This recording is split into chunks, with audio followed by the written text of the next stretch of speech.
Hi, welcome in episode 100. Big 100, here it is. I know. Don't get too excited. We were going to, we had planned some, all right, who are we going to fly in? You know, what are we going to do? No, not going to happen. But we've got good stuff planned. We do. And we were just talking about, I just hit record because we always sit here and catch up, but we were talking about, and I've mentioned this before, and I've mentioned it to our Wednesday guys when I've had guys say to me, how do I stay in the Word every day? I open this big book and my Bible's old and I don't even know where to start.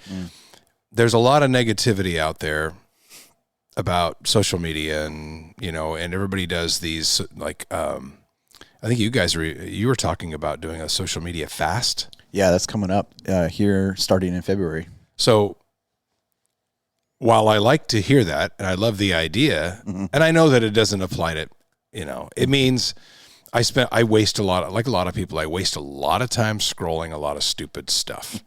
I mean, I watch countless barbecue videos and hunting and fishing and all this stuff. But I will say that I was talking about Craig Rochelle because I was just showing you a TikTok video that he did, and he's part of the church that started YouVersion. And I know there's lots of great Bible apps out there, and there's different. I was talking to a friend the other day, and I'm not even sure what the widget is that he has on his phone. It's my buddy Ryan, and every time he opens his phone, it gives a different verse every time. Yep, and it just like rotates, and they're countless. But with YouVersion, I've mentioned that I do a daily devotional on there with my buddy Ryan, and we've done it every day for, I don't know, however long, 5-6 years, whatever. We haven't missed a day. That's not to say you have to do that, but it is a very easy way, first thing in the morning, to get in the Word. And it's always, you just pick the devotional, and sometimes it's 5 days, sometimes it's 30 days. We've done 60-day devotionals, and they're all so good. And they pick them from lots of different people. I did I think must have been 3 weeks ago, we were on a 6-day one. One time, sometimes I'll pick them, sometimes he picks them, but it was a Brandon Lake devotional. That's great. And I love Brandon Lake, and it was so good. And the topics are always varying, and sometimes we get on one that's like, we're not really hitting, but we do it. We complete it. Yeah. It's usually a daily reading, which takes, and that's the whole thing too. It doesn't take that long. The daily reading in there, if you really go through it slowly, takes 5 minutes. And then it gives you scripture to back it up, always. And then it gives you a place to chat. So then we both give our point of view, and sometimes one of us will get to it before the other, and then sometimes I'll read his comments, and then I comment. Sometimes I come back later in the day and re-comment to something he said that I was thinking about. Anyway, very cool. And I know that, I don't know if you want to mention it, but I know you're going to redo the VP, the Vertical Pursuit website, verticalpursuit.org. Yeah. And one easy way to share, I have guys say a lot that they share the podcast with others. Yeah. And and you don't know who has Spotify, who uses Apple, iTunes podcasts. There's and we're on all those. But one really easy way to share the podcast is through the Vertical Pursuit app, which is available on all the Google Play, App Store. So when I tend to, if I'm going to send somebody an episode that I don't know if they even knew about the podcast, I usually send it using the app because it gets them into the app. So you guys, in many ways, were, I want to say, a little bit ahead of the curve in terms of building the VP app. But my point is, you're going to redo, right? Yeah, we're in process right now of updating it. It's been the whole goal of the VP app was to provide a digital resource for people to go, wow, there's great things on here that will help me, even if I'm searching God, to how do I have a deeper walk with God. And so there's, even as it stands, there's great resources on there. Obviously the podcast, there's Bible studies on there. You can get the VP book on there in a digital format. Actually the other day somebody said, is Barrett going to do an audio of that? And I thought, actually, that'd be a great idea. For you to do an audio for both VM and Vertical Pursuit. I've never done that. I know, but I think it'd be great. Somebody just asked me that for the third time Really? Sunday, and I forgot to tell you that. They said, hey, you should have Barrett do an audio for both books. And I thought, actually, that's a brilliant idea. So we need to talk about that. I wonder how I do. I mean, I have an audio set up at my house because I do, you'll hear my voice on Bimart commercials, and I do some commercial work. I've done Bimart for like 15 years, and they're phenomenal people. So there's a plug for Bimart. Great people. I have probably said this story, but it's probably been a long time. The big day that we were all blown out of the Blazers, when all that ended, and it caught us all off guard and caused this fan uprising and everything, which was very humbling. But when all that happened, that day I was supposed to go this is before I had any kind of an audio set up at my house. I was supposed to go to record a bunch of Bimart commercials after this, what I thought was going to be a routine meeting. Right. Well, then they fired us all. And it was just like, you walk to your car and you're numb and you're like, what? But my first thought in my head was, which is kind of crazy, I have an audio session coming up. And I got to go. I'm supposed to go do all these. So naturally in my head, even though I had started doing Bimart long before, well, not long before, but somewhat before Blazers and before it got big, but I'm thinking in my head, I'm ruined. I'm done. I'm toast, which I've thought many times. And that's just how I react. But I thought, well, they're not going to want me now. And I called and I talked to Mickey, who runs the ad agency, who's a dear friend in Eugene. And I said, hey, I know that I'm scheduled to read a whole bunch of commercials for you guys. I don't suppose you still want those. And he said, what? First of all, he was shocked. And he said, we have it because it's you, not because of you do with the Blazers. And I remember that, and I've told him that, how much that meant to me at that moment that he said that. Yeah. To him, I don't think he knew it would hit like it did. But anyway, I got off on a branch there that I often do. But I do have the audio set up in my home for I do different projects, and then Nick, my partner, and I do lots of video projects. We do commercials for Toyota, and I've done Traeger a lot in the past, and there's a brand in Texas, Howler Brothers, and I've done some audio work. Awesome stuff. I love Howler, and they've had me do some stuff. And I'm not a voice actor. I have done some voices for them, but I'm not really good at it. They had me do an Old West guy one time because they were doing this cowboy. Anyway, I don't know that I nailed it because I'm not that's a talent, man.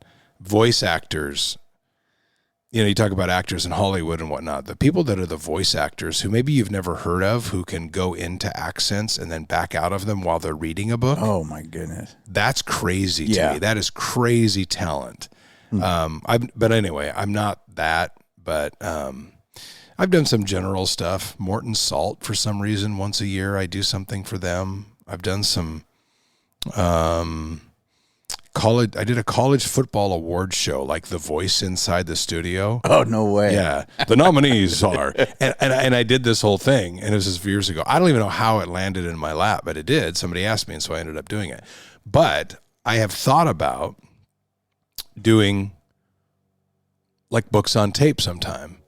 And I don't know that I'm good enough to do that, but it would be very fun. And then I even had a guy talk about, and you have to get an agent for this stuff, and I don't want to, I'm not doing that. But I had somebody come to me and say, do video games, be a character on a video game. Oh my gosh. Because I have some friends who've done that and like get in the Call of Duty and some of those big games where each guy has a character. Well, and that's a massive market for that. Massive market. Yes. And so one of the great video games out there that my son absolutely I know loves where you're going. is Red Dead Redemption. Red Dead Redemption is the best video game ever. It is phenomenal. And I had it back and I'm not a big gamer guy now. I used to play some just to relax. Red Dead Redemption is off the chain. And anybody who knows who's a gamer, you're going to know this. Well, my son got into Red Dead Redemption, and my son has always been... He's loved movies and he likes video games because he can get lost, and it's so entertaining for him, and he falls in love with the characters because the video games now, especially like Red Dead, it's deep and the storylines. characters, the The storylines yeah. are deep, and it's like a movie, and you fall in love with different characters in the movie. And then at times during video games, the thing with Red Dead is how you keep your honor during the game, because it's Old West, and if you keep good honor, the game has different versions. Yeah. So if your honor isn't good, if you shot somebody innocent, or if you're an outlaw now. If you shot a dog, you're because you do hunting and all this stuff, then you're an outlaw, and you turn into. So then people treat you differently in the game, and you hear, if you're watching it in surround sound, you'll hear as you walk through an Old West town, they're talking about you. Oh my God! You can hear their way. comments. Oh, what? And if you got a reputation now. You've got a reputation, and if you've done bad things, people will be talking about you. But if you're a good guy, they'll come to you for help. So anyway. So there's an app called Cameo, and so basically, and a lot of people know what this is. I happened to be in LA when I went down to do this thing with Jamie Foxx. Remember that? I told you about that? I really remember that. Well, that was a crazy couple of days, because I didn't know we were really going to go to Jamie Foxx's house and shoot this video for a golf cart, a Dallas Cowboys golf cart. Friend of mine, Dakota Guild, great guy. He takes us down there, says, I know Jamie Foxx. And I'm like, yeah, okay. We'll see. We fly down there. Turns out, and I've told this story before, but we end up at Jamie Foxx's house, and here's Jamie playing the piano for us, playing George Strait, just me and Nick and Dakota. That's it. And it's midnight, and his Grammy Awards and Emmy Awards are everywhere, and Academy Awards and all this stuff. And I'm just like, we're sitting here with Jamie Foxx, and he was so good to us. Long story short, long story longer probably with me, but that day we were at a lunch, and I can't get it, Martin. I'll remember his name. He started this app called Cameo. So essentially Cameo, if you go on there, you'll find all these different actors, celebrity types, all ranges, and they will custom do a video message for you or a loved one or a happy birthday.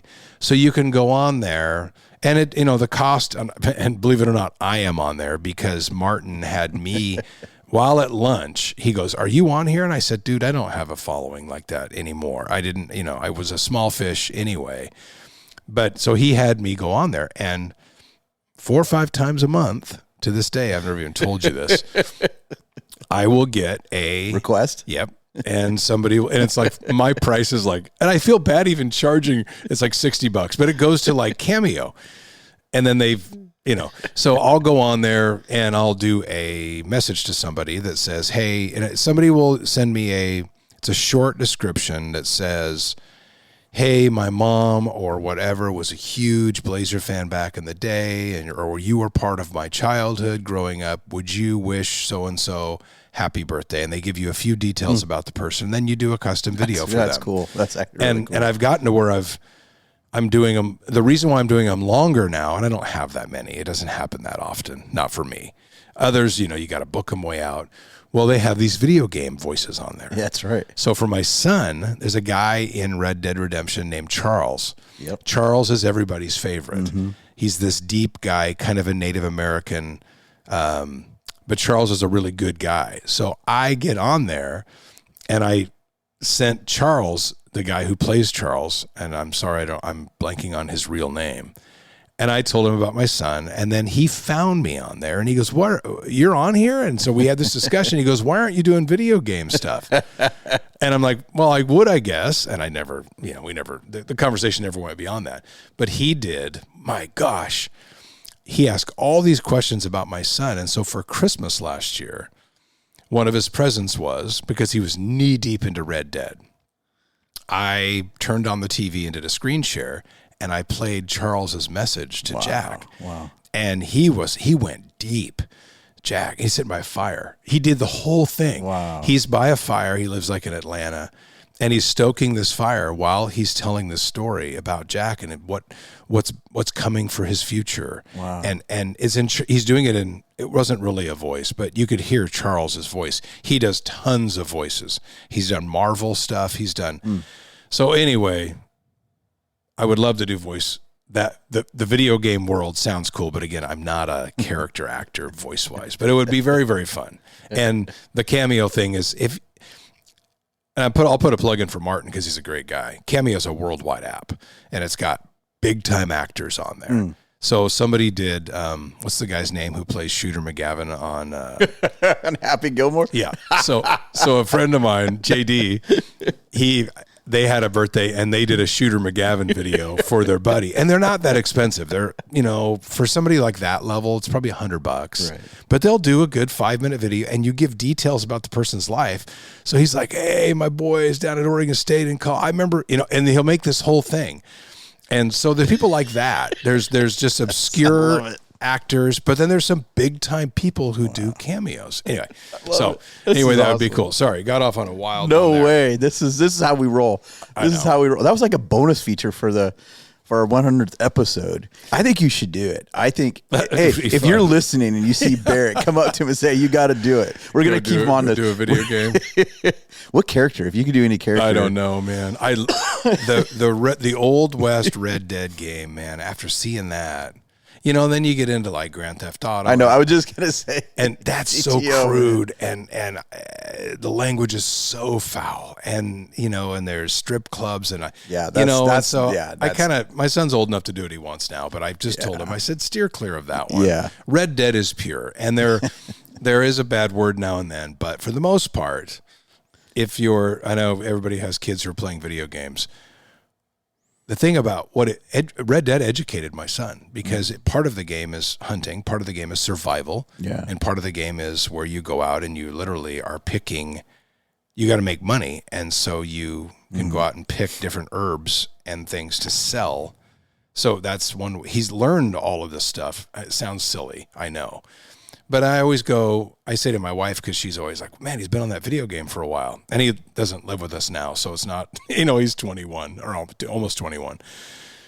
But I always told her, well, would you rather him be doing that and learning these life skills, because he really is on the game, or watching TV, because it's there's as much trash there, or surfing the internet. So there's my vote for video games for kids. Sorry, I know they're not all good, but there is some good stuff. And I know this started from a conversation where we were talking about apps, Bible apps. So, well, we will do a whole episode on the power of digital, because I know we're doing a fast and there is the dangers of that. Of course there is. And that's why we're doing the fast, but we'll do a whole episode on the power of digital, because we actually got some things coming out for VP that are all very digital oriented, and we're designing that on purpose. We got videos coming out. They're going to help equip people in how to read the Bible, how to hear God's voice. What does it mean to step into the life and practice of Jesus? And we're taking things that are in the VP book from 10 years ago that are still absolutely relevant today, and we're gonna create some digital equipping around those things. So all this to say, we'll do a whole episode later when we get those ready to go about the power of how digital can help equip people in the day that we're living in now. And not just digital, but AI. I know. Because we've talked about this before, but AI, I know it's dangerous. I do. But man, if you use it as a tool, it is crazy. And I have used it from a biblical standpoint. Yeah. If I want to find out more, a deeper dive on just a certain character in the Bible, and yes, you can Google it, but you go to AI and ask it. I go to Grok. I always use Grok, and I ask it a question about, man, the stuff it gives you, it's really, really useful. I know that it is scary, and I know that it ultimately is probably going to be very scary in what it does to culture and society, and there's so many different ways we could go on that, but there are some good things about it. This is a good, I didn't plan on doing a segue using this, but with this being episode 100, and we started this off with the years ago kind of as at least a design and a target audience of beaten down men. We love that the ladies have also enjoyed the massive following of women. Yes, listening to VP, and I hear it nonstop. So shout out to all the ladies. Yes, we hear from you, and it's been really helpful for us to incorporate your feedback into these episodes. So please spread it to your sister friends as well. Yes, absolutely. But to go back to our original, we because here's the thing: when we started the podcast, we had a conversation, you and I did years ago, about how to reach men because, and I just had a conversation again. It's almost weekly where I have women and wives, girlfriends, will come to me and say, "Number one thing I need is, can you help my husband? Can you help the guy in my life or my son?" I hear that nonstop from women. And so I just told this to someone the other day. I said, a good men's ministry is actually a great women's ministry. Yes. Because if we can impact men, we're impacting men because we're listening to what women are saying help with.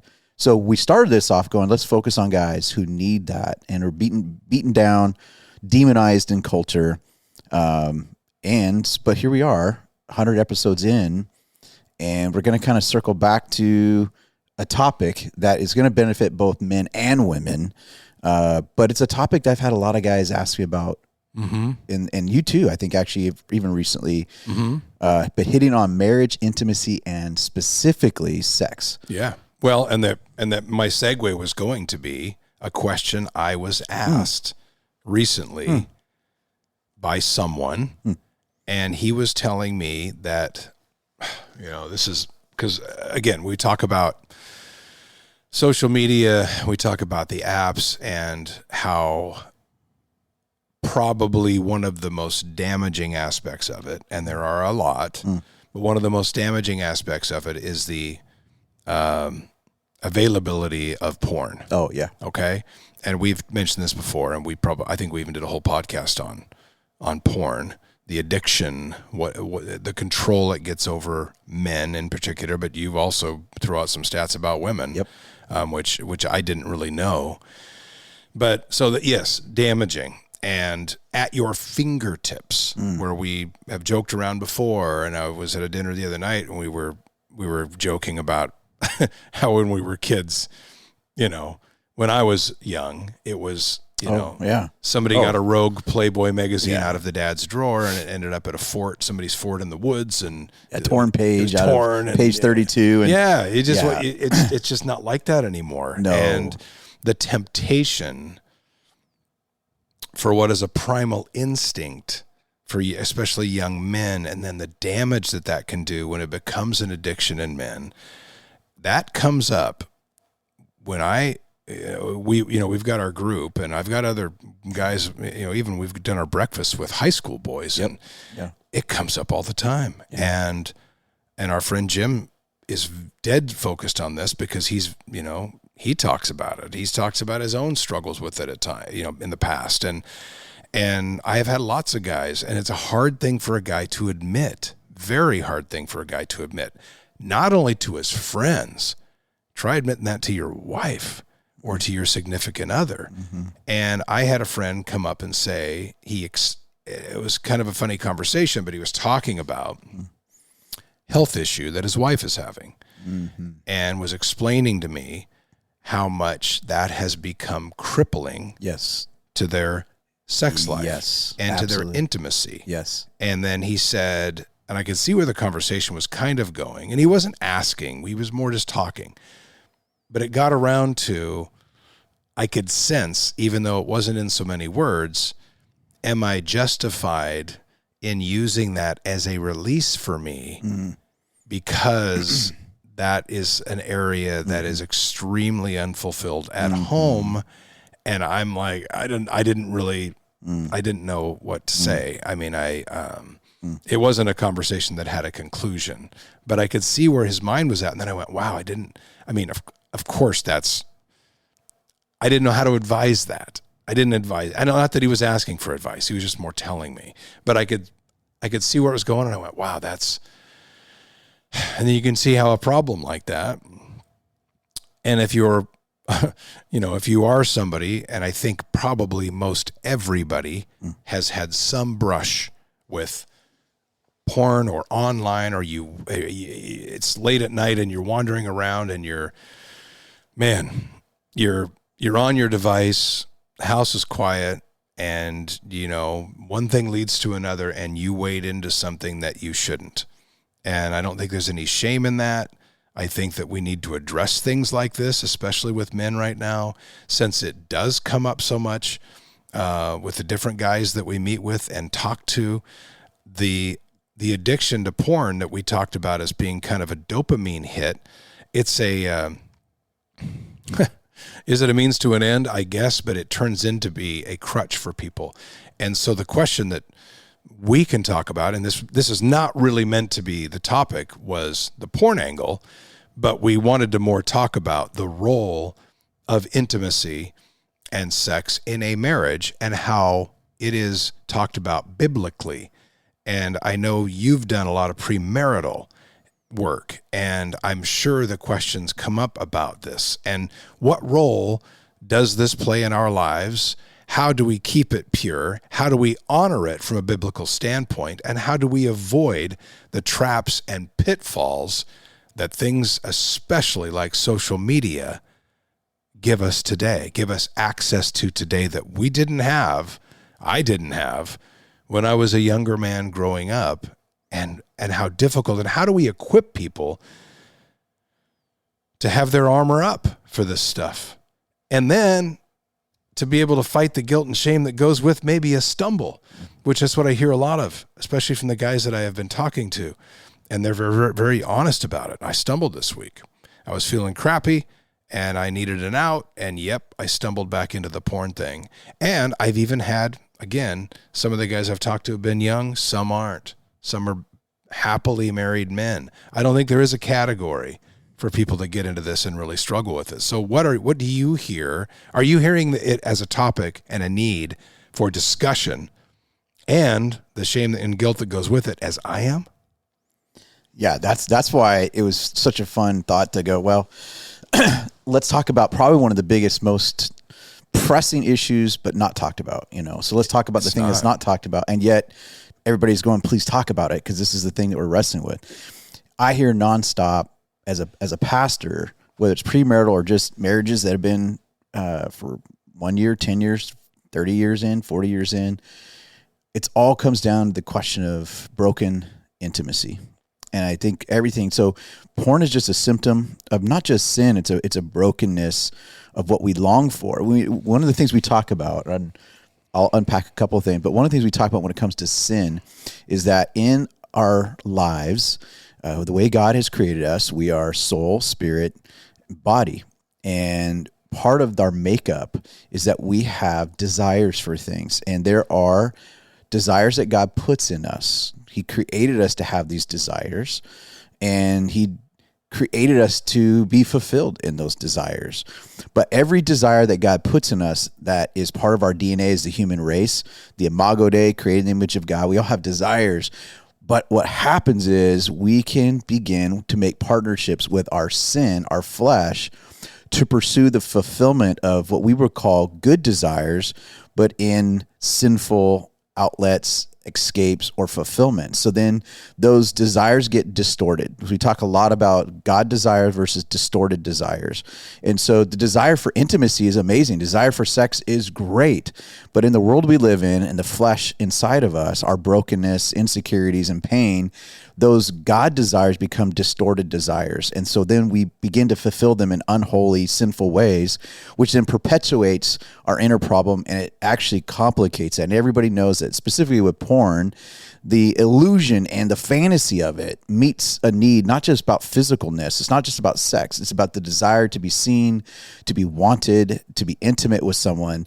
Those are great, godly given desires. But the temptation is a counterfeit. Satan will always offer a counterfeit to a God desire with a distorted desire. That's what he does. He distorts things that God wants for us, that's for our blessing. So when it comes to all of this, it's very complicated because we have storylines with people, you have traumas, you have abuses, you have addictions, and it's really it gets complicated. So when people talk to me about sex, and even porn, I go, let's take several steps back. Let's go back to the garden. We have to go back to where God started this, and the story begins there with what his intent is for us. Because what we don't want to do is end up with, this is all so broken and sinful that we've adapted to managing it Let's not manage what's broken. Let's step into what God wants to heal and to make whole. But we don't know what healing is supposed to look like. We don't know what wholeness is supposed to look like, because even our picture of what God desires for us is skewed. So it's like throwing darts at a dartboard, but I don't even know where the target's at. And so we can just be throwing darts, but until you know what we're aiming. So we have to go back to, let's identify the goal, the target God created. So in the garden, and this will be real quick, but I think we'll get into, in this podcast, we're going to talk about sex. We'll talk about intimacy. What are the needs of men that's different from women? And so if we go back. And delighting in your spouse. Absolutely. Thank you for that. That's great. So when you go back to the Garden of Eden, the word Eden means delight. Eden means delight. God created Adam and Eve in the text. It says the Garden of Delight. That's what Eden means. And so we were created to be in an atmosphere of delighting in God and delighting in each other as husband and wife. Adam and Eve, he puts them there. And I love that it says they were naked and no shame. And yes, they were physically naked, of course. And I think that's also... And it says that several times. Oh, absolutely. It emphasizes naked. Absolutely. Nakedness, physical nakedness, not just, we'll talk about the other ways that we're naked in terms of emotionally naked. But no, that was not a metaphor. No. They're running around in birthday suits. I mean, this is it. I mean, they had no fig leaves at the time. Spring break, man. Spring break. They were just letting it out. And I think that's important, because we have to understand that the whole point of me saying that is that it wasn't just that they were naked. It says naked and no shame. That's the goal of intimacy, is living to where you are so fully known and loved and there's no shame. That is the goal, one of the goals of intimacy, is to be so fully known that there is no shame. And yet we all know we're all shame managers, and we manage shame on the inside of us. And of course we manage our external shame. And especially in our culture, that there's so much body shame and so much expectations, and there's so much artificial out there. And so we constantly are hiding because we're ashamed of how we look and so forth. And again, it's funny. I don't want to stop you. No, please. But because we just said this, and I brought this up, there's 4 direct implications here in Genesis. Genesis 2:25, and they were both naked, the man and his wife were not ashamed. Okay. Genesis 3:7, and the eyes of them were both opened, and they knew that they were naked. So there's another thing about naked, just in case there was any mistake there. Genesis 3:10, Adam says, I was afraid because I was naked, and I hid myself. And then Genesis 3:11, then of course God asks, who told you were naked? Oof. So, I mean, when I joked a second ago about the fact that it doesn't leave any doubt. No. 4 times. 4 times. It says that. And what's interesting is the last 3 you read is in chapter 3, has to do with them hiding, right? Because of that. And I think that's where this begins to break down. Sin makes us hide. Shame. It's shame. And that's why we've said this on other podcasts, so I won't go deep on the whole nature and anatomy of sin, but it's connected for sure, because sin pushes us to hide and manage the shame. And so that's all connected to intimacy. And so when you go back, you got Adam and Eve, God creates them to delight in each other and delight in him. The other thing I would say is this too. One of the reasons that people struggle in marriage today is we don't actually have a vision for what marriage is and why God created it. This is why God is so specific when he puts boundaries on the definition of marriage. Marriage is between a man, marriage is between a woman. And that's not just a cultural, political issue. This is a deeply, deeply theological, and I don't even mean by theological like a detached, philosophical, theological thing. Bible says marriage between a man and woman, so we just got to keep it at that. God was expressing himself into the human race. This is important. God is the author, the creator of what his intent was, to put his fingerprints. And so everything God created was so that we could better understand him. This is why God is so specific on what marriage is supposed to be, and why we in our world have to contend for that vision for marriage and not let the world, again, distort it. We've been talking about this whole time. Distorted desires, distorted vision, distorted pictures in our culture. And what Satan's doing right now is he's distorting sexuality and he's distorting marriage. And we think it's a political issue. That's honest with you, that frustrates me. For believers, we have to do a better job as pastors and teachers of equipping people in our churches to go, listen, marriage is not a cultural political issue. Satan wants it to be, so it keeps it in that sphere. It's a character of God issue. That's what's at stake here. God is so animate about the integrity of his character and his nature. And that's why he puts these very specific boundaries and definitions, because the minute that we get the definition of marriage and intimacy and sexuality wrong, we begin to get a distorted view of God. So if Satan can distort sexuality and marriage, his end game is he gets to distort God. So I'm contending here for a deep, deep theological contending in our lives to preserve marriage the way God defined it, because if we preserve the way God defined it, it preserves and protects the way God wants to reveal himself to it, because he loves us that much.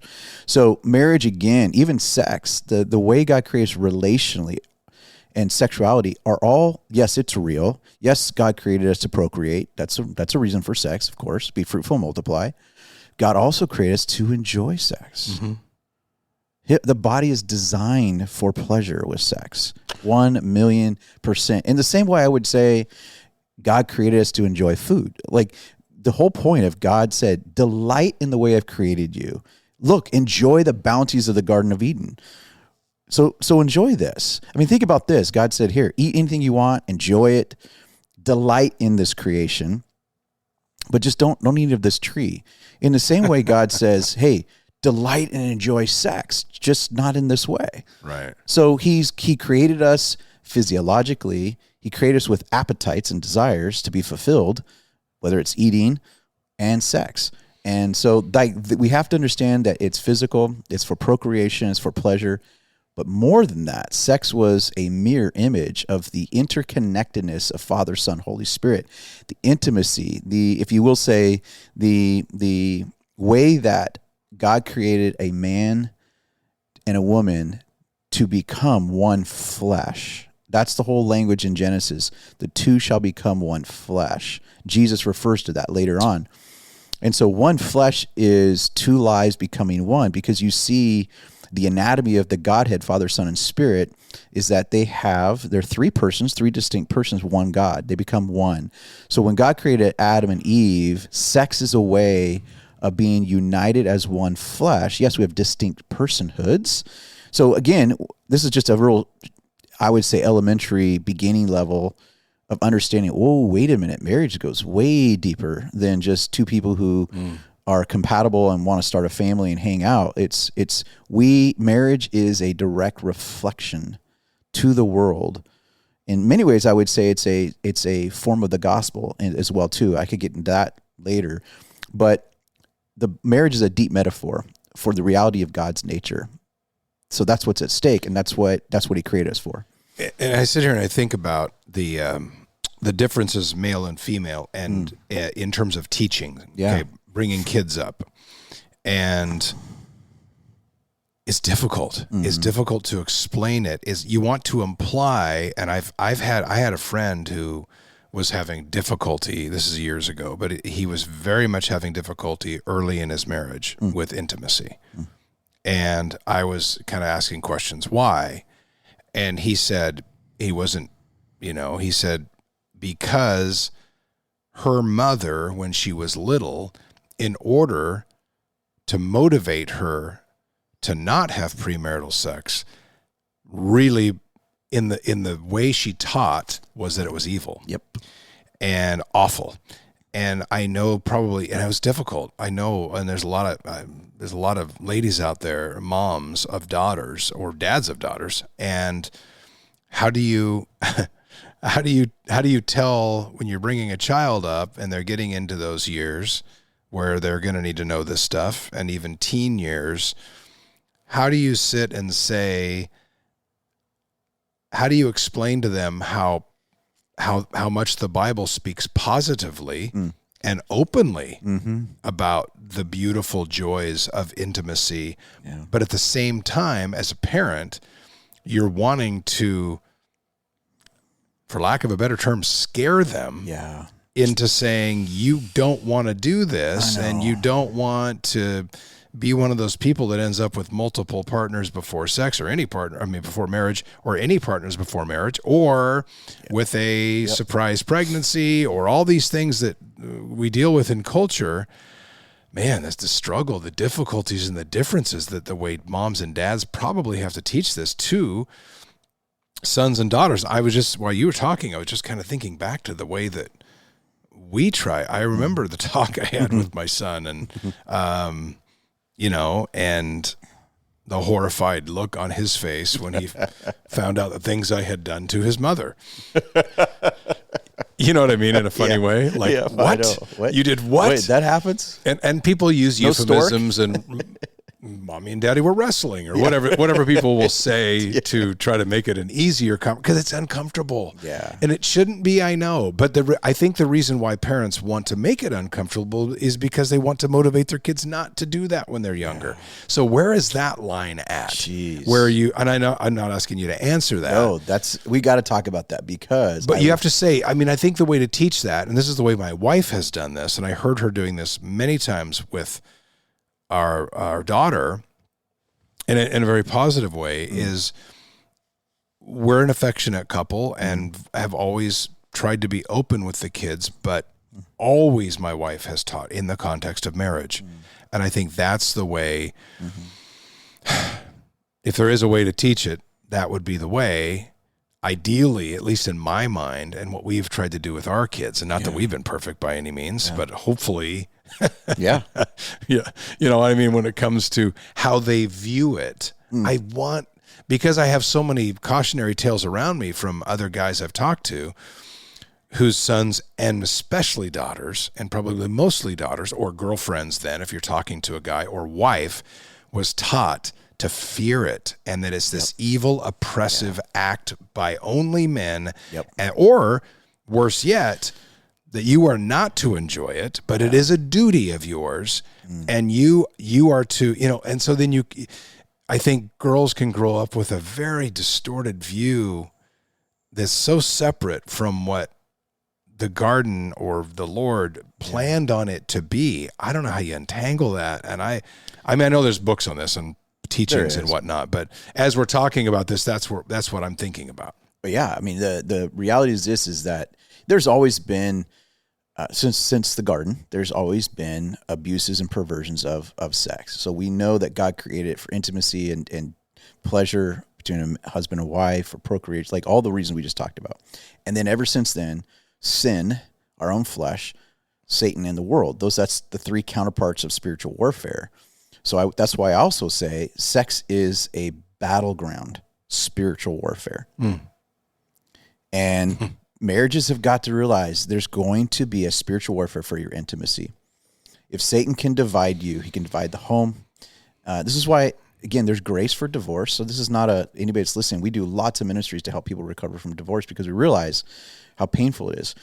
Jesus talked about don't let anything or anyone separate what God put together. And what he was talking about is God's heart breaks for divorces. He loves the grace that's there and the brokenness. God loves people who are gone through divorce. We don't want to shame anybody through that, because you talk with anybody who's been through divorce, they'll tell you, yeah, it's not what I signed up for.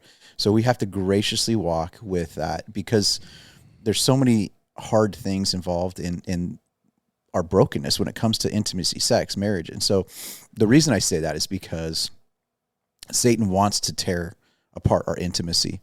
And there's natural reasons why people can struggle with sex and marriages. There's just fatigueness from life schedules and seasons of life and kids.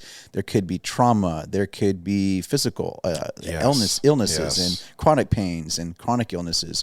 There could be emotional baggage, infidelity, breakings of trust, people using sex as power and control, commoditizing it in a marriage. You give me this, I'll give you that. I mean, there's so much deformities. In a funny way, I hear people even now say that. Yeah, I'm just going down. I'm rattling the list of all the brokenness around our sexuality. And there's more I could do on it. We could do episode on each and every one of these. And how it relates to identity. Oh my gosh, all of that. I think, not that I'm a sex counselor, but I think as a pastor, you're going to be in about 20 minutes. I know. I spend a lot of time talking about that. And it's also part of my marriage. And Bert and I've been pretty open about that. And, in just our story and what God's done in redemptive work there, because of some trauma she experienced as a high schooler, and some things that were done to her, and you know how that affected our intimacy in marriage, her having chronic illnesses, what God's done in my heart to make me a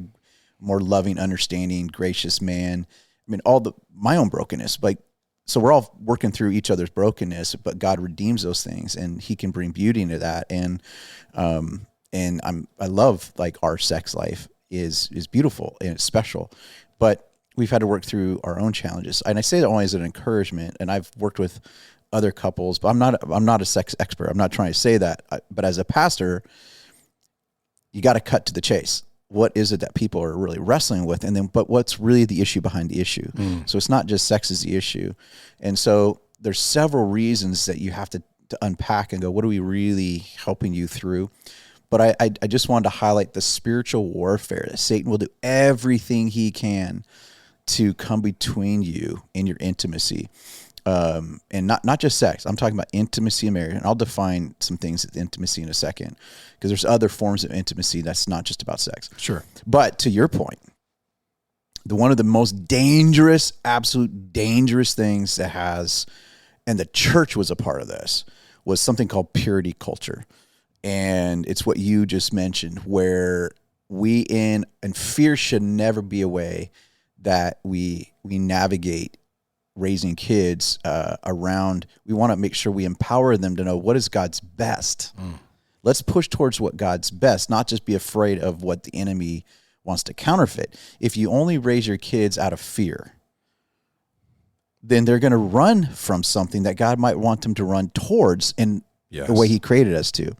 So that's what's happened with purity culture. So you have a generation that is responding to the sexual revolution that happened during the 60s and 70s. And remember you and I watching just movies in the 80s about sexual hijinks and curiosity and high school boys and girls. And the 80s was off the chain with those kind of movies. Every movie in the 80s was curious boys, and it was awkward. And the 80s was awesome. I'm sorry. I think every best movie was the 80s. Like every other decade, but I loved. I will say, as so an 80s that kid, I grew up in the 80s. There's no generation in terms of what we got to movies and music and just, gosh, the 80s was it, man. It's all downhill from there. So great. But I will say that, like, we grew up where sex probably wasn't even talked about. No. And that's the other thing. It was like, we don't talk about that here. Oh, that's not good. And two, if it was talked about, it was that dirty evil. Yes. We don't do that. And so what happened was a stigma's attached to it. And I can tell you women who on their wedding nights are in tears.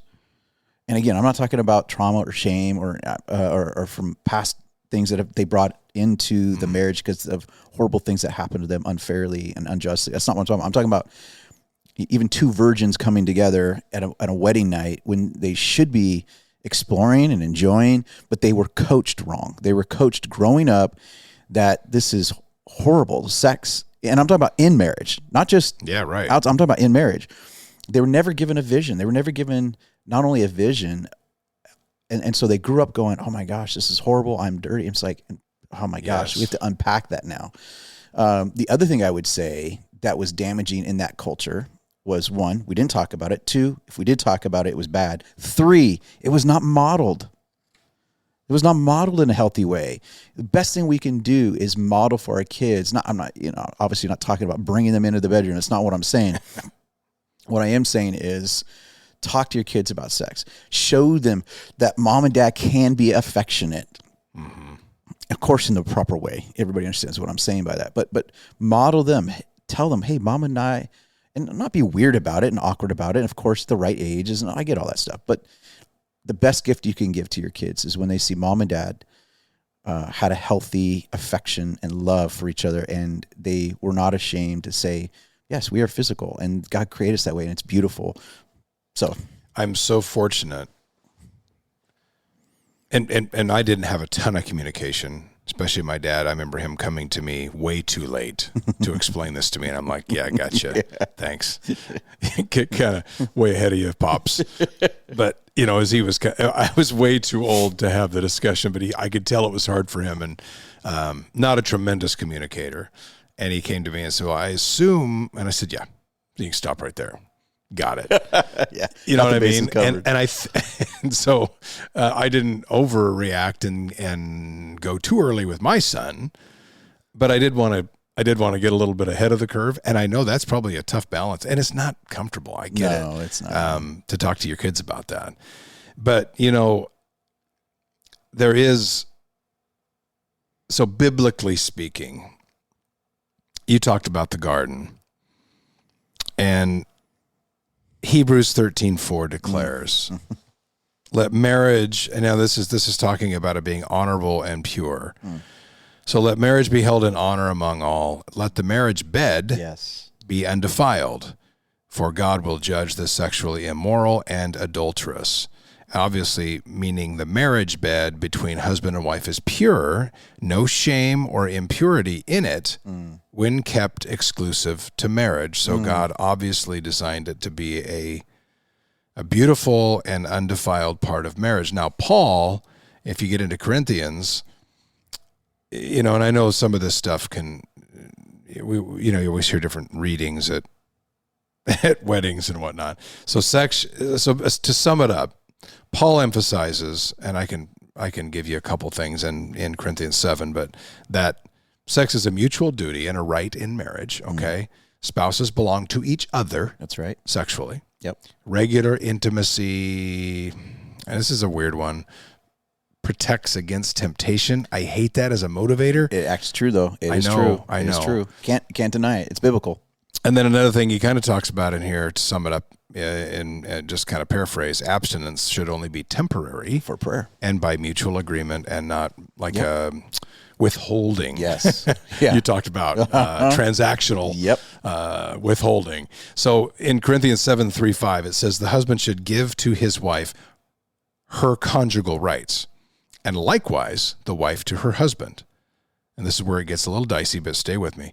For the wife does not have authority over her own body, but the husband does. Likewise, before you get mad, ladies, the husband does not have authority over his own body, but the wife does. Mm-hmm. And then it goes on to say, do not deprive one another, except perhaps by agreement for a limited time, which is kind of funny, that you may devote yourselves to prayer, but then come back together again, so Satan may not tempt you because of your lack of self-control. Yeah. So even back then, he's talking about the same struggles that we face today. And the comment about unilateral withholding when it comes to abstinence, or like you said, health issues. Absolutely. And then now in this day and age when you get back to temptation, talk about that though. Because that, I didn't even know if I wanted to read that one when I made a couple bullet points about what Paul's emphasizing in Corinthians. Mm-hmm. So you say that, I don't like that, because I don't think a lot of guys ever want to feel like she's feeling it as a duty to protect from his temptation. Because I've heard people say that, well, if I don't give it to him, he's just going to go look for somewhere else. Like we're... that's a dog in an alley, and that's not necessarily the case. So it paints.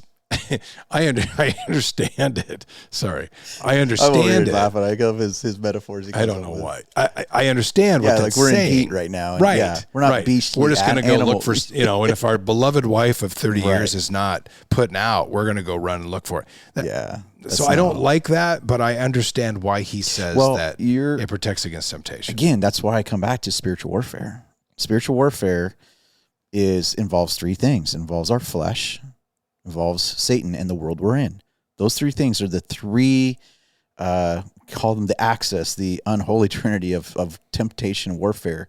Sometimes temptation comes from within, some temptation comes from without.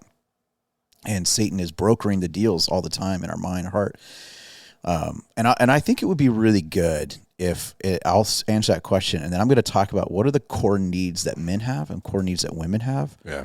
Because I think that the downside is that sex becomes the all meaning. It's got to fulfill every need in us. And if marriages aren't getting other needs met and intimacy is not being developed in other areas than sex, it puts all the pressure on sex that it's all of a sudden it's got to wrap it all up. And then it's just like, whoa, now it's it's loaded, and it shouldn't be that way. So we need to unpack the bigger scope of intimacy, the bigger scope of needs getting met, and realize there's a bigger playground for connection than just intercourse, right?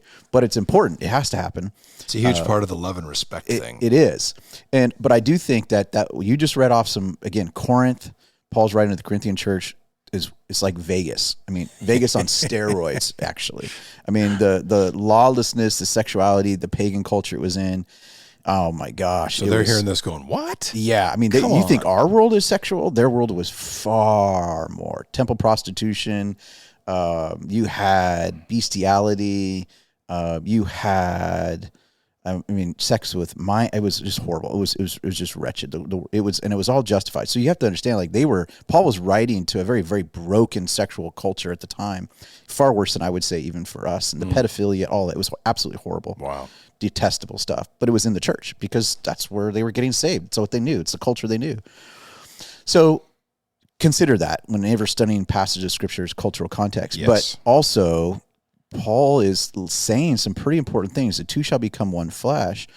And that is what marriage is. Marriage is, we are not, my life is your life is my life. We belong to each other. It's about mutual submission. In Ephesians, Paul talks about wives submit to your husbands, but right before that, he actually talks about mutual submitting to each other.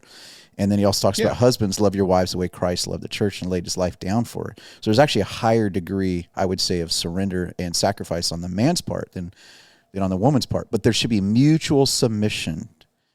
I really want to emphasize that.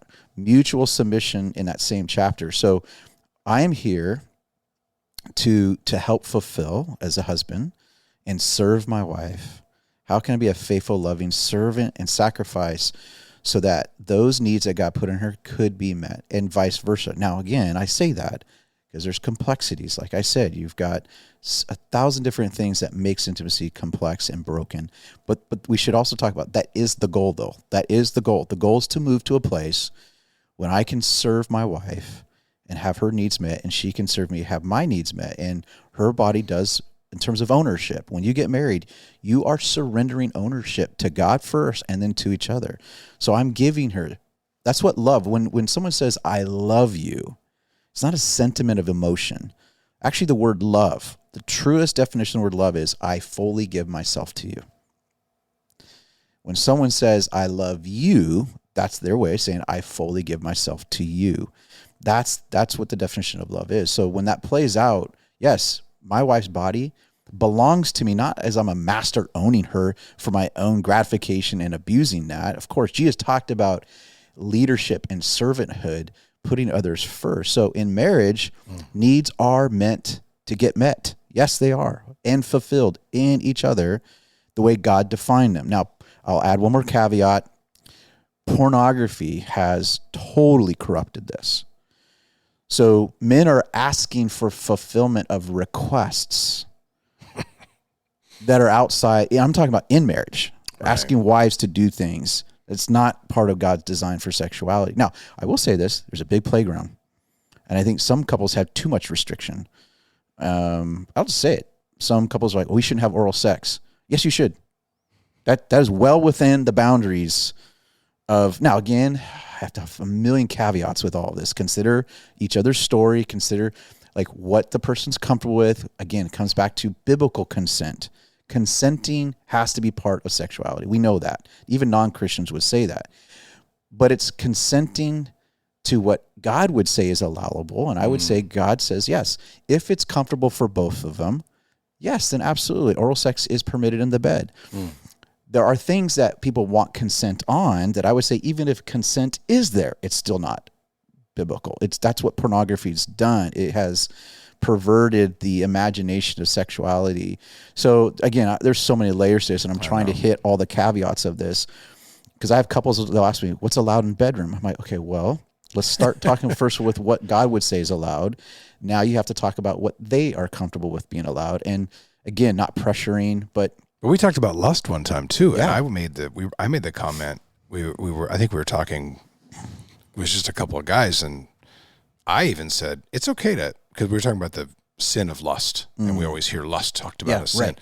And I said, well, I kind of lust after my wife. Right. And everybody goes, oh, that's fine. I'm like, well, that's good because I do. Yeah. Yes. I mean, desire her would be a great, and she would want that. Well, and I love the fact that you said a second ago, that it should be in some respects Disneyland, Yes. and it's okay. Yes. And you don't have to bring in, as you said, it goes to lengths which we saw in Corinth. We're not talking about that, but even going back, you talked about Genesis, but even going back like to Proverbs. So Proverbs 5, let your fountain be blessed and rejoice in the wife of your youth, a lovely deer, a graceful doe. Yeah. Let her breasts fill you at all times with delight. Yes. Be intoxicated always in her love, which I loved the idea. And I've seen some interpretations say captivated or ravished by your spouse's love and body. Yeah. So I like that it doesn't, and then you get into Song of Solomon, which is kind of a favorite one for guys to bring up to go, hey, look, this is the Song of Solomon. Oh my gosh. Song of Songs is, It's mandatory required reading. it is. I mean, and it describes, but it describes mutual desire. I think admiration and respect for each other's bodies, longing, joyful intimacy. And if you haven't read Song of Songs, some vivid sensual language, Very much so. all within the context of marriage. Yeah. And that's what I love that you brought up Song of Solomon, because God refers to himself all throughout the Old Testament and the Hebrew people in the context of marriage. And that's why you see idolatry is just spiritual adultery.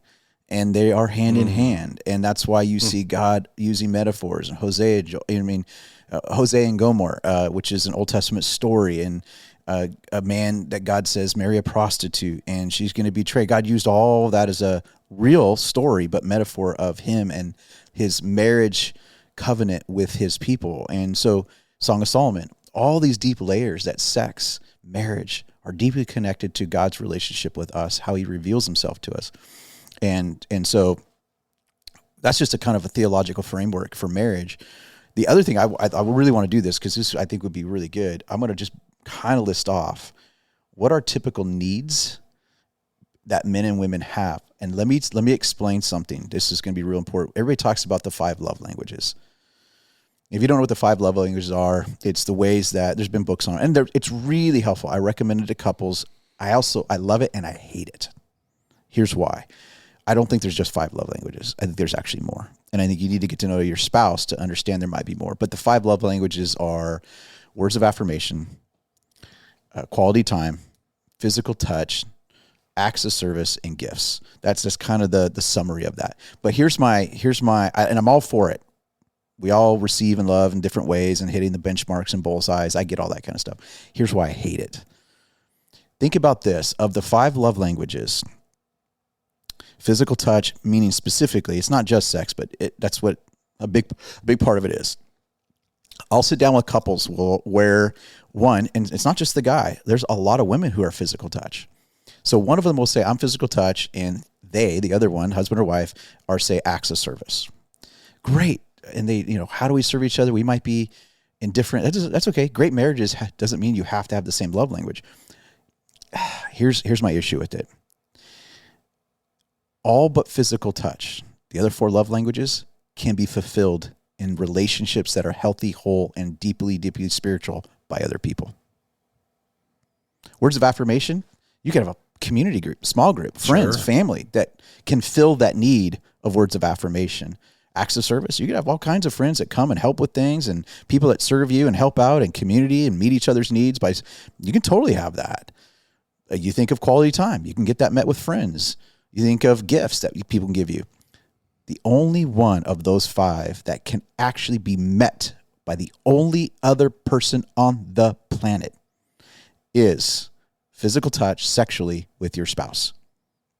So for those that I think have a high need of experiencing and expressing physical touch, i.e. sexuality, I'm just going to say you're going to have it rougher.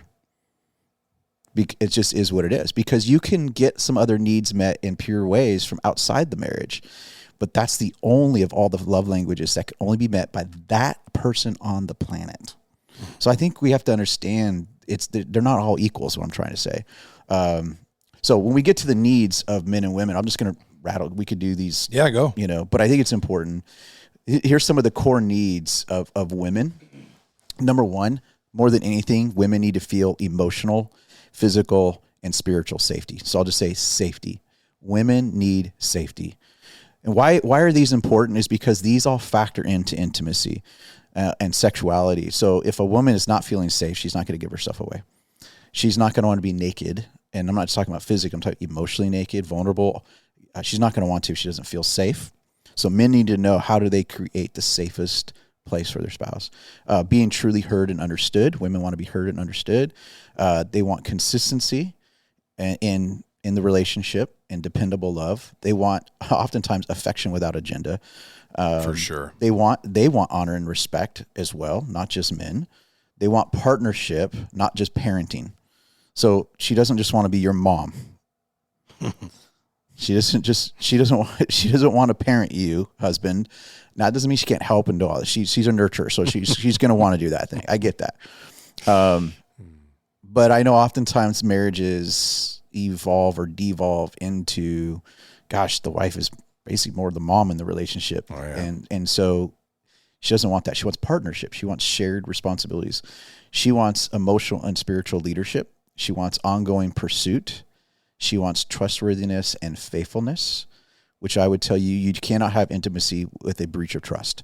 So if there's a breach of trust, any form of hiding in any way, and I'm not just talking infidelity and affairs, although those are like the obvious ones to not do. But if there's any hiding in the relationship, or she's suspecting any sort of hiddenness, that will erode the trust level in the relationship, therefore the intimacy level. And then she wants to be cherished for who she is. And I think one of the most beautiful things physically, I'll talk about this because more so with women than men in our culture, women deal with more body shame than men, mostly. And I think one of the most beautiful things in marriage is when a husband and wife can explore and enjoy and get old together. And that means physically. Mm-hmm. Enjoy.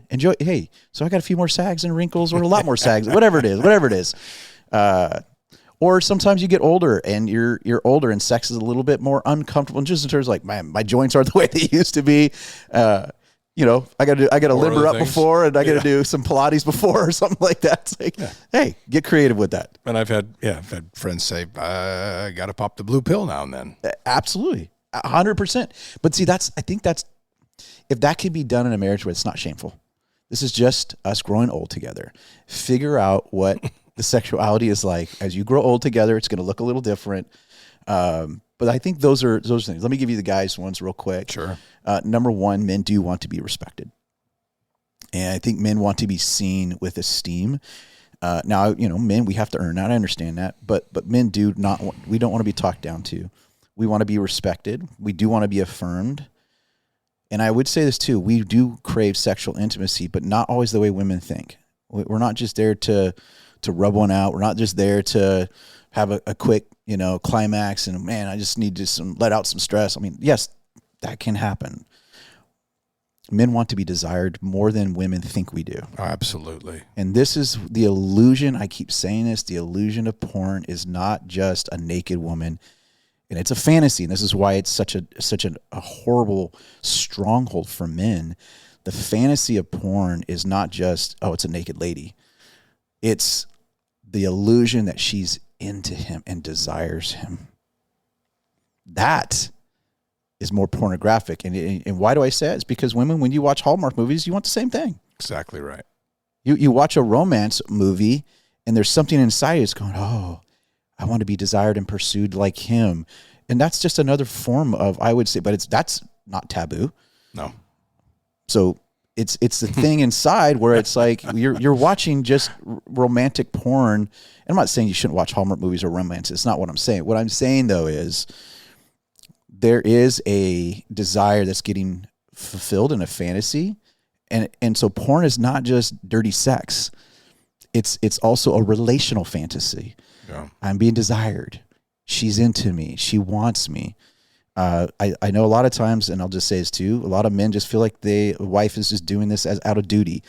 And we pick that up like, and there's times, yes, when, hey, quickies, and I get that. I'm tired. All right, I'll rally. Give grace on that. But there's difference between seasons and norms. You can have a season when it's like, I'm exhausted, honey. Okay, I'm going to, I'll rally tonight. We all have those moments, right? But when the seasons become norms, if 100% of the time you're just doing out of obligation, and he knows that, he's sensing that she doesn't really want me or desire me. She's just obligated now by this contract called marriage. So again, lots of caveats with that. But the other thing too, I'll just wrap this up real quick. So for the men, some things that we have core needs: trust. We do want them to try. We want our wives to trust us. Here's another one. We want peace at home. We just want some peace. Yeah. We need a little peace and quiet. We just want peace. We need, as men, we need purpose and meaning. We do need admiration. How you look at us wives says more than what you say to us. Absolutely. You can feel that and you can see that. And there's oftentimes, I probably mentioned this one time before, but I'm observant usually when I'm at a party or with a crowd or whatever, or a couple. You can tell, you can see signs of, it's so funny how you can see signs of healthy marriage. And that's not to say that if yours isn't, or you're not doing this, that it's bad. It's just, you can see it. And a lot of times it's a look, a shared look, or looking at somebody with admiration and kind of, and then of course physical touch and kind of the way you can see, but just an affirming, adoring look or touch or feel. You can see that, and I'm always like, well, and I'm always happy for those people. I always look at that and go, they got it figured out. I mean, maybe not in every case, but at least in those cases. So when you say that, that's where my mind goes. I think about those situations where I see that, and I'm fortunate, so fortunate to be blessed with a wife who was brought up by very God-fearing parents. And my father-in-law was such an amazing leader, but had such a healthy view, and in a joking way where sometimes he would make it uncomfortable. He'd mention sex, or he'd mention one time, and this is probably going too deep, but we had gotten, this is, I don't know, 15 years ago, and we had gotten a new house, and they came up from Arizona to see it.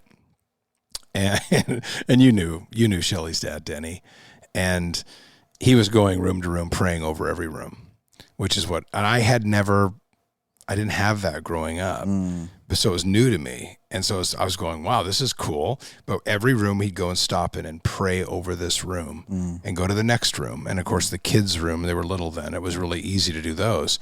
And then he got to their room, the guest room. The reason we bought the house was with a couple more rooms is so that they would have a room to stay in when they came to see us. And in the prayer he says, Lord, I pray over this room and all the great sex that's going to be had in this room. And I start laughing in the middle of the prayer, but he would do things like that and lighten it up and make it not taboo. And he laughed after he did it. But she was brought up by a mom and dad who, in a very healthy way, taught her what a beautiful part of life it can be in the context of marriage. It wasn't done in a fearful, non-communicative way, or fear tactics based around this is what happens if, or this is what he's going to want. And I know we all have pasts that define how we live and how we teach and how we even parent.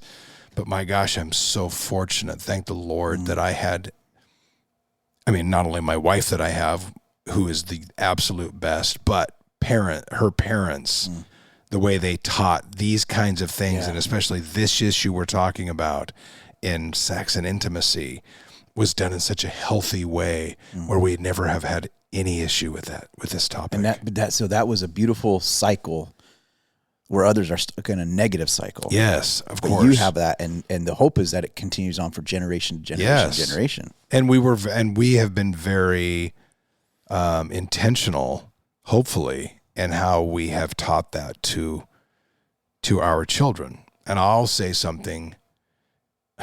So we didn't get married until we were in our early 30s. I don't think she'd mind me saying this, so I'm gonna go out there. I was my wife's first, which is beautiful, and I love that. How great is that? And that she, and I'm not saying this is not to shame anybody who's. Of course not. No, I'm not doing that. I'm not saying if you've had a lap or two around the track that it's bad. I'm not saying this is not to shame anybody. I'm saying this to honor my wife and to say how amazing that was. And I wished I could have said the same thing. I couldn't. She did. And we have let our children know that. And we've been sitting down at dinner or whatever, as they've gotten older. Yeah. We've been able to say, you know what? She's never had another. She waited, and she had discipline, and she waited until she was married, until we got married. And it wasn't like we got married at 20. Right. Sorry. We were in our 30s. Right. Well, okay. I think that's massively important to talk about, because we live in a culture right now about casual sex. Kick the tires before you commit, right? Booty call. Booty call. Get a lot of booty call out there. And it's promoted in our culture. In fact, I hear this a lot. Well, you got to go for a test drive. All right. Make sure that when you get into a relationship, do a test drive. I'll hear this one more. Why we got to make sure we're sexually compatible. Yes. Oh my gosh, I hear that. I've heard that and probably even recommended that to my shame in my younger years to friends. But that's what the world says to do. I know. But here's the thing, though. I would say this is going back to the intent. When God says the two shall become one flesh, we use this language in Bible is that there's a soul tie. Because when the two become one flesh, again, we're not just physical beings. This is what separates the animals from humans. Like we said earlier, we're not just dogs in heat out there ready to run through the neighborhood in the back alleys, which are the funniest videos in the world, by the way.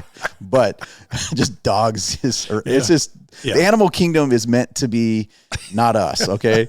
But it reminds me real quick. I'm in Africa and I'm with Steve Blake, and at the time he was playing with the Lakers, and we're on a mission trip, and we're in a van full of people. We're driving out to some village, and everybody's asleep. It's a long day, and Steve and I are the only ones awake. We're sitting next to each other. We're driving village after village, and we look to the right, and we're driving, and there's a table with a family having breakfast and two goats on the table going at it.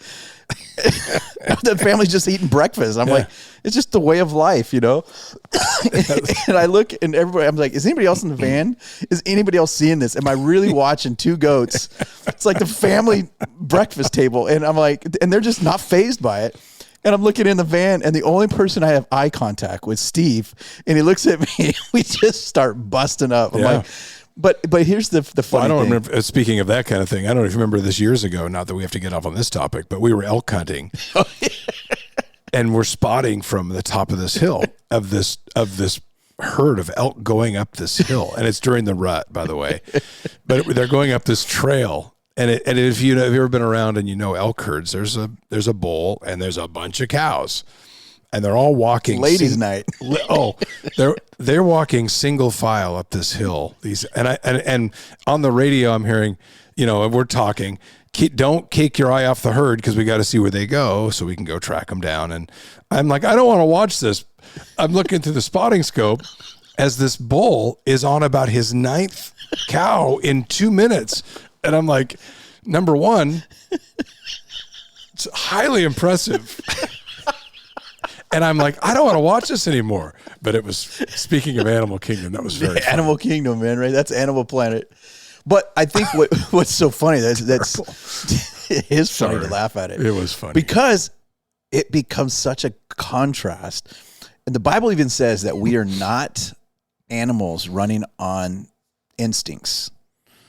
And we are created in the image of God. And when it comes to sex between a husband and wife, the one flesh is, animals procreate, and that's why God created them. That's what that bull was doing, what it was meant to do. Sure. Right? And it's got to guarantee that there's going to be offspring. He's got to spread his seed and keep the animal kingdom going. When it comes to us as humans, we aren't just physical. We are emotional, we are spirits and soul. When you have one flesh sex with someone else, you form a one fleshness. It's deeply, deeply spiritual. And you have a tie with that other person. And so when you look at what you just shared about with Shelley, it's really beautiful, and we should celebrate that. We should not be ashamed of that. That's something that should be like, wow, man, that's awesome. Yeah. That's the goal. I'm just going to say it. That is the goal. We should never be ashamed of that. We should actually probably celebrate that more. Mm-hmm. Then what we have to do equally is realize that because we live in a world that promotes the opposite of that, mm-hmm. and how many times we have to do therapy and counseling to help people find sexual healing and wholeness on the other side of partners or multiple partners, and certainly if there's been abuse, certainly if there's been trauma. We have to help people find healing and wholeness. But I do think that that's part of a whole nother episode of a podcast is how do you help people find sexual healing and wholeness when they have had trauma or multiple partners and they're trying to develop intimacy, because it will happen. It will happen in a marriage, and it's part of the conversation that couples have to navigate and work through, is body counts. And I mean, that's just the language. That's just, I'm using the words that are out there. And yeah. That's the world would say, get a high body count, mm-hmm. make sure that you sow your seed, have mm-hmm. your, it's like, that's the opposite of what God would want us to have to do. 'Cause you're going to bring all of that into the relationship. But let me finish real quick too, on some things for men. We want admiration. We need space to process. We want deep loyalty. Of course. I think that's a massive part of what men want. And we also want a lot of encouragement. Men are verbal, but when women talk down to us like a child, and that doesn't mean we do childish things that don't sometimes need to be that way. But if men are just hearing from their wives that we're being talked down to, that we're being patronized, when we see the look in your eyes that you're ashamed of us, embarrassed by us, man, that cuts deep to our core. And so when you talk about intimacy, all those things are in play. And we look for fulfillment of those things. I've said this before, that most men, and this is true of women, but I say this most men because sometimes the guys get a bad rap that they're just looking for a one-night stand. It's true of both men and women that most affairs happen emotionally, relationally, before they become physical. For sure. So, and that's the danger zone we all have to realize, is that when we start looking to get those needs met outside of marriage, not just sex, when we begin to be appreciated, seen, heard, safe, admired, all the things I talked about. So what I say that is recognize that that's what we have to be intentional with in our marriages. Build intimacy around all of those things I talked about to safeguard, and we have to protect our heart. So when you said earlier about temptation, it's not just sexual temptation that pulls us out of our marriage. It's the temptation to have those needs met outside our marriage. And then it can lead to sex, but it's usually we're finding one of those needs met outside. Right. Well, there's number 100. I know that was, and by the way, when I made comments about several, and you too, we don't have to qualify everything, but we know everybody's walk's been different. And, there's always redemption. There's always forgiveness. There's always, so nothing is meant to shame, because we've all got skeletons in our closet, and we've all got, I would say, sexual sin. Yep. To a large part and large degree. So I love the conversation though around how it's viewed biblically and how it can help us and how the master plan was for us. Yeah. So Thanks for joining us on Vertical Pursuit. Maybe we'll lighten it up next time. Who knows? See you next time.